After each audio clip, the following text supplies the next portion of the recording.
देशातील शेतकरी पुन्हा एकदा रस्त्यावर उतरले आहे। मध्य प्रदेशातील भोपाळमध्ये मुगाची 100% किमान आधारभूत किमतींवर खरेदी, खत वितरणातील ई टोकन व्यवस्था रद्द करणे आणि इतर मागण्यांसाठी सुरू असलेल्या आंदोलनाला आता तरुण पिढीचा, विशेषतः जेनझींचा मोठा पाठिंबा मिळतो आहे। हा पाठिंबा केवळ सोशल मीडियापुरता मर्यादित नसून अनेक तरुण प्रत्यक्ष आंदोलनात सहभागी होत आहेत। ही बाब सरकारसाठी गंभीर इशारा मानली पाहिजे।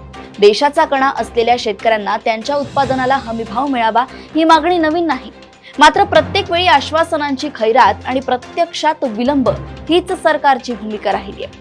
डिजिटल व्यवस्था आणि ई टोकन सारख्या योजनांचा उद्देश पारदर्शकता असला तरी त्या शेतकऱ्यांच्या अडचणी वाढवत असतील तर त्यांचे पुनर्मूल्यांकन करणे सरकारचे कर्तव्य आहे। विशेष म्हणजे आजची तरुण पिढी केवळ मोबाईल आणि सोशल मीडियात रमणारी नसून सामाजिक प्रश्नांवर ठाम भूमिका घेऊ लागली आहे। शेतकऱ्यांच्या संघर्षाशी त्यांनी व्यक्त केलेली एकजूट ही ग्रामीण भारताच्या वेदनांशी असलेली संवेदनशीलता दर्शवते।